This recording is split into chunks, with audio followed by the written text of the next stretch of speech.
Welcome, everyone. Yep. Thank you for coming to our SOS dedication ceremony. We're honoring 375 Canadian soldiers who took their own lives. And their families are left with one question: why? And none of us can answer that, and none of us will ever know what the answer to that is. So today, as we dedicate this beautiful memorial and we honor these soldiers, I want you thinking about the families that have been left behind. And I want you to say a prayer for them. Lift them up in your arms, because this is what this memorial is for. It's for those families. Their soldiers fought for our country, and they don't deserve to be forgotten or neglected, because the last act of their life was to take their own. And I now ask for Kevin O'Toole, our acting mayor. Good morning, and thank you for inviting the City Council to say a few words ahead of the SOS Memorial dedication here at Veterans Memorial Parks. I am joined with Councillors Chris Leeson and Councillor Michael Connor. Today's events mark an important moment for us to pause, remember, and support our veterans and current members of the Canadian Armed Forces experiencing mental health challenges, including the 348 men and women in uniform who tragically took their lives between 1995 and 2022.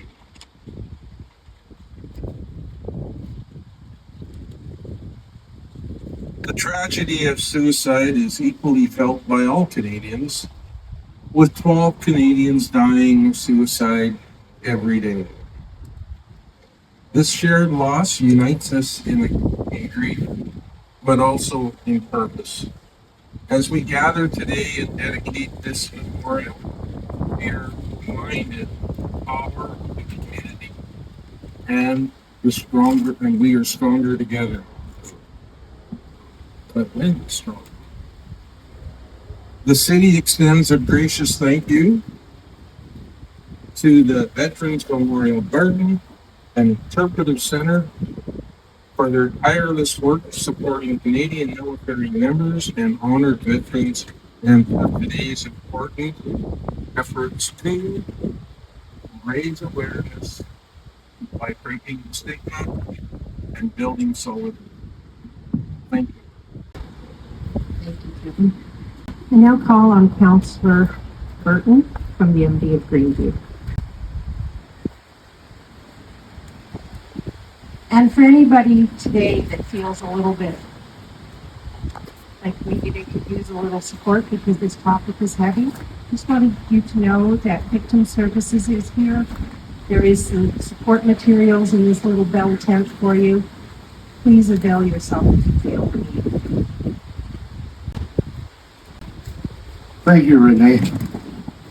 And as Renee mentioned, I'm Tom Burton, the counselor for the MDA Greenview. Thank you for being here today. Standing together in this moment of remembrance, courage, and compassion. Today we gather not just as individuals, but as a community. A community that chooses to speak where silence has lingered too long. A community that honors the lives of soldiers who have served, those we've lost, and all those who continue to fight the battles that are unseen. Post-traumatic stress disorder, PTSD, is not a weakness. It is not something to be hidden away or whispered about. It is real. Human response to experiences that leave deep marks on the minds and the hearts. It affects more people than we often realize. Not just veterans, but first responders, survivors of violence, trauma, and loss. Being a retired first responder for 27 and a half years on our local fire rescue department, I suffer from PTSD.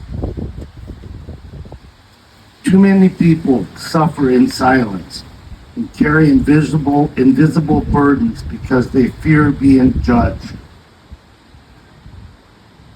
and misunderstood or dismissed. That is why we are here today, to let everyone know that there is no shame in struggling or no shame in asking for help. Healing doesn't happen in isolation. It happens in connection.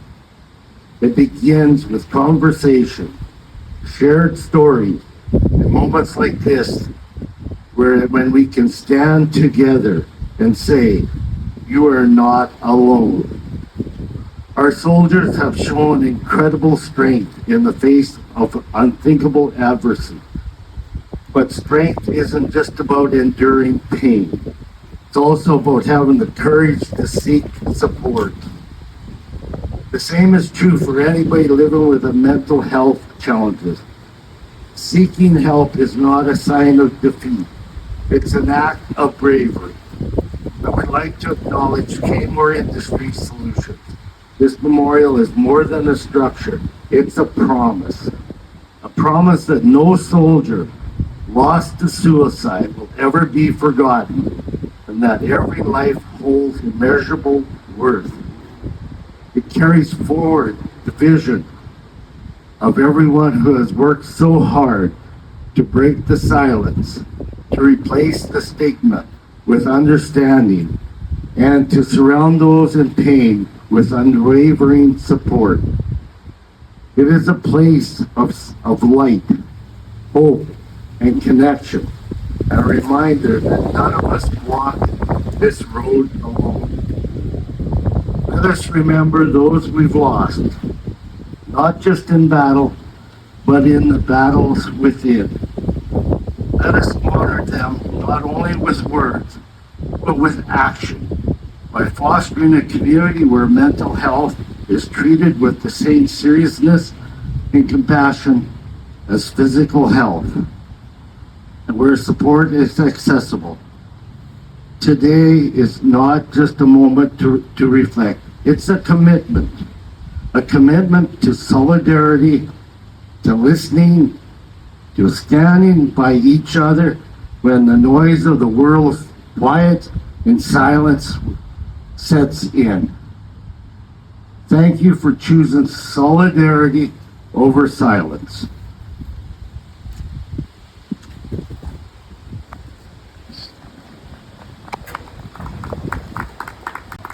I now call on Paul Trapper Payne from the Canadian Army Veterans Motorcycle Unit in the Order of St. George.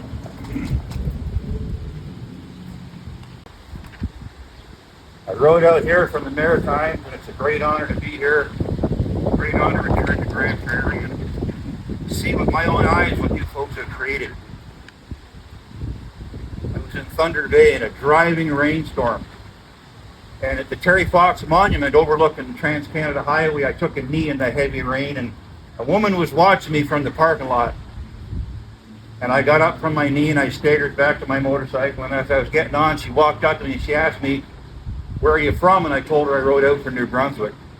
And she asked me, "Why would you ride out from New Brunswick here to Thunder Bay?" And I told her, "I'm on my way to Grand Prairie."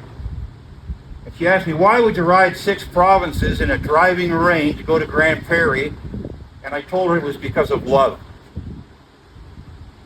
This lantern beside us. Years ago, I had the honor to ride with a young lady named Lise Charron. And Lise had a heart as big as this country we live in. During the war in Afghanistan, as the dead were coming home, I physically witnessed 150 repatriations of our fallen in Trenton and in Toronto at the coroner's office. And I met Lise on the side of the road during all those years. There was a project called Wear Red on Fridays that came up from the States and was making its way across Canada. And Lise, because of our connection with motorcycles, created an organization called Riding Red, and then the Soldiers of Suicide, because at one point, the 158 of our fallen were captured images on an oil painting called the Portraits of Honor that went across Canada, came through here as well. The artist Dave Sofa was approached by some families of those who'd taken their lives, suicides. Department of National Defense didn't want that tribute to carry those fallen soldiers, even though they fell as a result of their service overseas. They didn't want to give somebody who was on the edge in darkness that last impetus that maybe if I do take my life, I'll still get my portrait painted and I'll be commemorated that way. D&D didn't want to give anybody that extra edge to go further in their darkness. So Lise wasn't happy with that answer, and she created the Soldiers of Suicide program. I've had the honor to meet dozens of those folks who had sons or daughters in harm's way after the tour and service overseas. And the loss of a son or a daughter at any rate is a horrible tragedy. When it happens because of military service and is ignored, is a worse tragedy. Lise Charron's heart, her entire mission, as with Renee and as with you folks, was to make sure that every sacrifice is recognized, that every sacrifice is valid. I had the honor of carrying our 2018 Silver Cross mother, Anita Chenarini, on my motorcycle. Her son, Tom. When Tom Welch came back from Afghanistan, he'd been traumatized by the death of a dear comrade. 3 months after he returned, he took his life. It took Anita 13 years to get the Department of National Defense to recognize that his loss was as a direct result of combat. And the Royal Canadian Legion made her our National Silver Cross mother, and then she went across Canada for that entire year. Lise Charron is gone now. Lise and Anita and all those moms and dads, brothers and sisters, and comrades of those who'd taken their lives. Their mission was to make sure that sacrifice was recognized, as you're doing here today. I have to congratulate Renee and her team. I have to congratulate you folks at Grand Prairie. I've ridden across Canada 19 times. I've stopped at 1,018 different community events in all these years, in communities right across Canada, and no one has done what you've done here. I congratulate your team, Renee. I congratulate each one of you, and God bless the people at Grand Prairie and those of you who are taking up this torch, keeping those sacrifices alive. Every one of them valid, every one of them beautiful. Thank you for your time. I knew Lise Charron very well, and she is the reason this beautiful memorial has been built by Kaymor Industrial Solutions. Lise was a good friend, and she had this passion, this drive that you just couldn't match. She chewed on the ankles of D&D Veterans Affairs in Beachwood Cemetery for a number of years until she was finally granted the privilege of building a Soldiers of Suicide memorial at our National Military Cemetery. It took a lot of work, a lot of courage, a lot of passion, and sometimes a lot of anger at that little French broad man. She could get them going. And Lise had a heart that allowed people to talk to her. She was able to get so many people to just open up to her. She was able to get 22 families before she passed away to agree to have their soldiers' stories told. And so today we're blessed with the presence of the son of Master Corporal Vic Remillard. I would like to introduce Xavier. Along with Trapper, and what was there, about 100 of us, Trapper, that met in Trenton. Vic's family reached out to Canadian Army Veterans Motorcycle Units. Vic was one of our members. And there were about 100 of us from across Canada that converged on Trenton. And we took Sebastian and Xavier, and we took Vic's ashes, and we rode him down the highway of heroes to the morgue in Toronto, and then brought him back to the Afghanistan Repatriation Memorial. And we dedicated his ashes. I'll never forget that day. I'll never forget then 16 years old. I think we're 16 or 17. The pride on his face that his father, in spite of his last action being suicide, that he was being honored, he was being remembered like the true hero he was. Because the battles that he was fighting in his head were horrific. He spoke to me a few times. We had been on a couple of different rides together, and one of them he broke down in Hinton, and we were with the Military Police Fund for Blind Children. And in just one of his rare moments where he could be a little bit morbid, a little bit funny, Vic looked at me and he said, you know, just like the engine on my freaking motorcycle decides it's not going to work properly, my brain doesn't either. And you know, I wished I'd realized then that that was a call for help. A couple of years later, he wasn't with us anymore. My heart has never resolved that particular loss, and I don't think I ever will. So today, the Canadian Army Veterans Motorcycle Units, of which I've been one of the founding members, I was within the first 6 months of it being stood up. Lise Charron was a member of our association, Trapper, Vic. This day is really a celebration of life, a remembrance of life. It's not about death.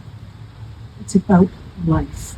And we need to remember the living who are left to deal with the loss. And so thank you for coming all this way. He broke up a family vacation in Winnipeg to come here to this on his way back home to work. So thank you very much for coming and allowing us to embrace you and to honor your dad. We're now going to start with the Hometown Battlefield song from J.P. Cormier out in Nova Scotia. And we're going to do a roll call, and what I'd like to do is ask each and every one of you to come in and grab a lantern. And I'd like Kaymor Industries to open up the big lantern, because we're going to place all the little lanterns inside. Okay? Would you do that for me, please, Robert? And then could each person come and grab a lantern? Right here. Yep, that's you.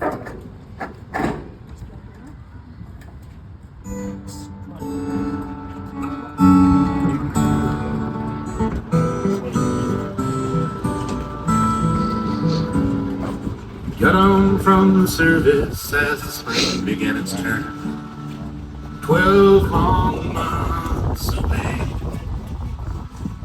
He folded up his uniform. Maurice Pignon was with the Royal 22 Regiment, the Bandoos, and was deployed to Korea in 1950. His daughter, Edith, said he was a very easygoing person, and he was always smiling. The impact of war was very hard on him, and he spent lots of time at the St. Anne de Belleville Veterans Hospital in Montreal.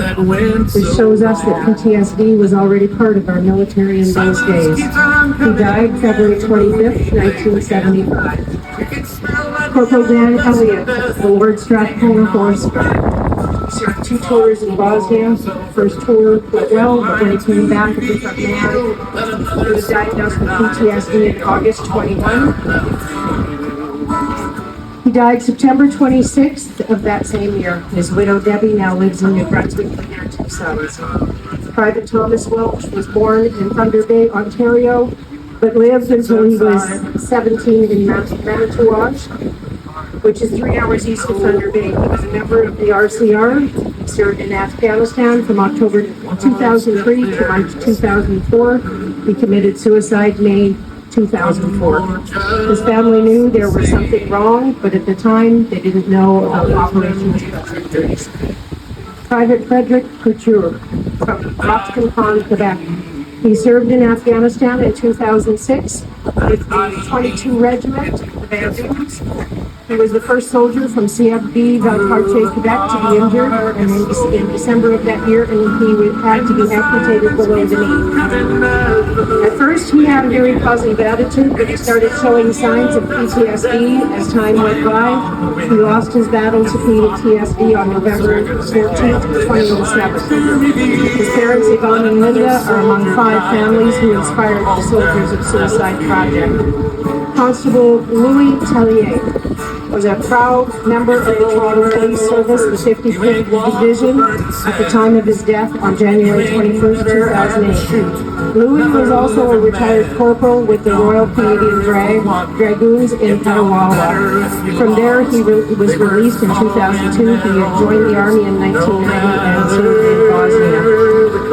Corporal Stuart Langridge was from Victoria, BC. He served in Bosnia from 2001 to 2002 and Afghanistan 2004 to 2005.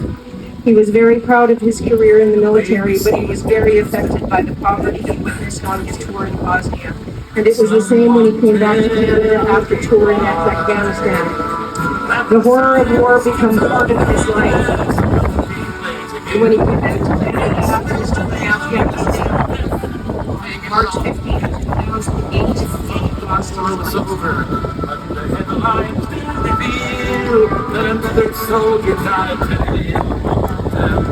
Corporal Thomas Jared Sterling joined the military in 1999 and served 8 years, including 2 tours in Afghanistan. He retired from the military in 2008, and he was a member of the Royal Canadian Regiment. TJ was from Calgary, where his parents and wife and children are still living. He died August 18th, 2009. ENC Joshua Weston of Washington was a private first class in the U.S. Army. He didn't want to go back to Iraq when he came home for a short visit during his tour. His mom had been hosting the Swim to Live in memory of her son, and who was involved in community events and raising awareness about PTSD. Lise Charron, the founder of Honor Our Canadian Soldiers, believed that Lori Weston deserved her son to be recognized among the SOS soldiers, but she also recognized every year our Canadian soldiers. After Corporal Stefan Lejeune was from Quebec City with the RC. He served in Bosnia in 1990 and had 3 tours in Afghanistan. He returned home in early 2009 because his father was dying. He was diagnosed with depression a month later. He did not get the appropriate support from doctors he saw and died on November 22nd of the year. Corporal Kaymor Industrial Brunswick was a proud member of the Royal Canadian Regiment. He did 1 tour in Afghanistan and he was never the same when he came home. As much as he tried to show he was happy, he lost his battle to PTSD on June 17th, 2011. His parents are among the 5 families who inspired the SOS project. Corporal Justin Stark from Hamilton, Ontario, was a member of the Argyll-Sutherland Highlanders of Canada. Denise Stark was the first mother to tell Lise Charron, as we were getting closer to the first anniversary of her death in 2012. She was afraid we would forget her son and served our country. It is after her confiding in Lise that Lise thought something should be done to make sure we never forget them. Master Corporal Bobby Solonier was in Trenton for 4 months when he took his own life on November 13th, 2011. He was raised in Toronto, Nova Scotia, and came from a military family. He was an RCME weapons tech. He was a very happy-go-lucky guy. His mother was also one of the mothers who inspired the SOS project. Master Corporal Vic Remillard was living with his wife Christy in Yellowknife, Northwest Territories when he took his life on August 2nd, 2012. He was suffering for a long time and took his life to protect his family from himself, knowing how bad he was affected with PTSD. He was with the Joint Task Force North. He served in Alert, Nunavut in 2000 and Gora, Egypt, 2004 to 2005. This leader in memory of for his sons, Xavier and Sebastian. Shauna Rogers was with the 1st Service Battalion Transport Company in Edmonton. She suffered a back injury during a military exercise in 2008. The ensuing health issues led to depression. Shauna's parents, Ellen and Rick, are still living in Shannon, Ontario. Shauna died October 29, 2012 in Edmonton. Corporal Anthony Reed was a member of the RCR in Petawawa, Ontario. His mom, Micheline, and said Tony was 1,000% a devoted soldier. He served in Afghanistan in 2008. He was separated from PTSD for a while. He died on December 17, 2012. His mom is with the group SOS Families, and she also helped to organize the SOS Parents Representation Group. Corporal Adam Eckhart was with the CPCLI and served on domestic missions. His last posting was at CFB Suffield in southern Alberta, where he was known as an outgoing person and a good team leader. He was originally from Trenton, Ontario, where his mom still lives. He committed suicide January 3rd, 2014. Sergeant Ron Anderson was with the RCR for 21 years. He retired less than a year before losing his battle with PTSD on February 24th, 2014. New Brunswick. Ron was deployed overseas 7 times in his career, including 2 tours in Afghanistan. His parents believe he still live in Northern. Corporal Shane Porter was with the 1st Battalion Nova Scotia Highlanders. He served 20 years in the Canadian Armed Forces as an infantry soldier, achieving the rank of corporal, receiving the Queen's Medal. He enjoyed fishing, hunting, hockey, baseball, as well as many other sports. Shane lost his battle to PTSD on July 28, 2014. Corporal John Unruh served in Bosnia and Afghanistan. He was a very caring and generous man. His family is living in Chelmsford, Ontario, where he was from. He's a big fan of the Toronto Maple Leafs. He died in Edmonton July 1, 2015. He could never find the help he was looking for. This is for his mom Dorothy and his brother Dan. Lieutenant Mark Moffat was with the RCR in Valcartier, Quebec. He joined the Army in 2007. He was never deployed overseas. Mark died September 26, 2015. Mark's dream since he was 2 years old was to become a soldier, but due to PTSD, he lost his battle and his will to live. This is for his dad, John. Private Jason Simon was a proud member of the 30th Field Artillery Regiment, and his dream was to become an officer to help serve his country. He died Monday, February 15, 2016. His family living in Ottawa, and they help with the national remembrance event in Beachwood Cemetery. And finally, Sergeant Philip Burnett. He served his country for 25 years in the Royal Canadian Air Force as a military transport specialist. He served 3 tours overseas. He died in St. John, New Brunswick on July 26, 2016 after losing his battle to PTSD. This is for his dad, Robert. And for that, we will remember them. I'm going to take and place my lantern now.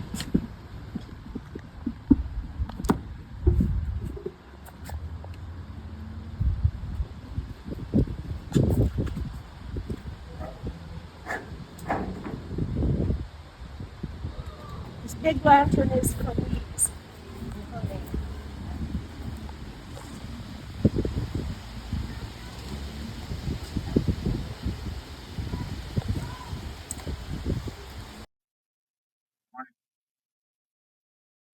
Wanted to take a brief moment to thank you all for being here. To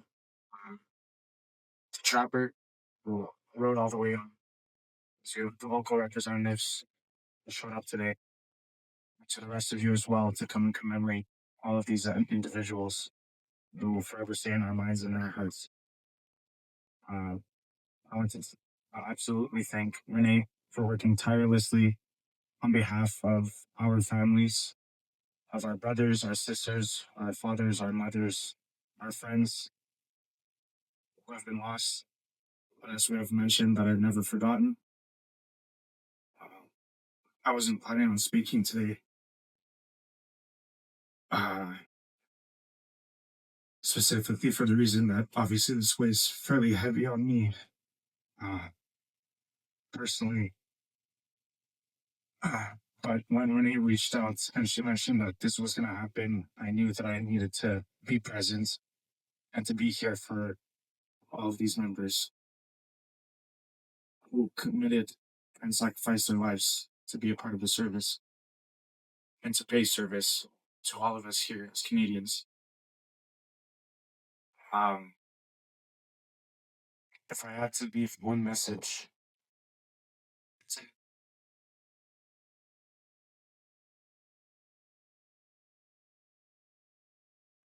is that you are enough.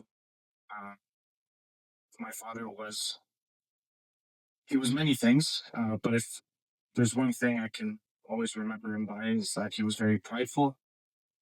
He was proud of this country. He was proud of his fellow service members.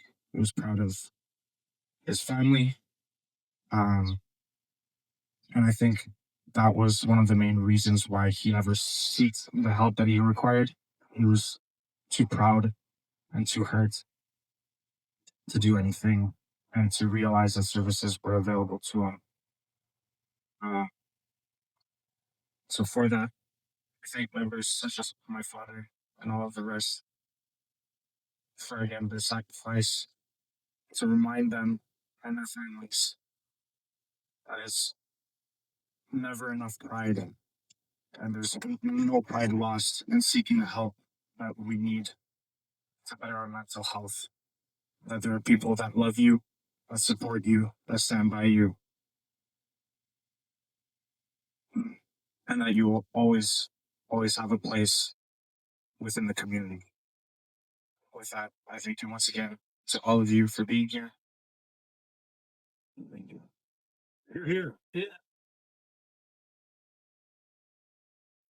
And I just want to take a moment to thank you all.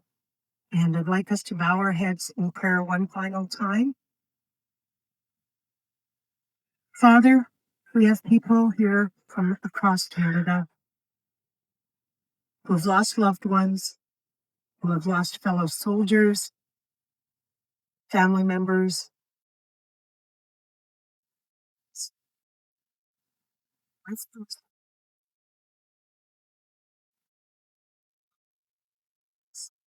There for them. Let us never, ever forget sacrifice and service of our Canadian Armed Forces soldiers, living or passed away. It's because of them that we enjoy the freedoms and the beauty of this magnificent country we call home. And I want to thank them for their service and their sacrifice. In the name of your Son,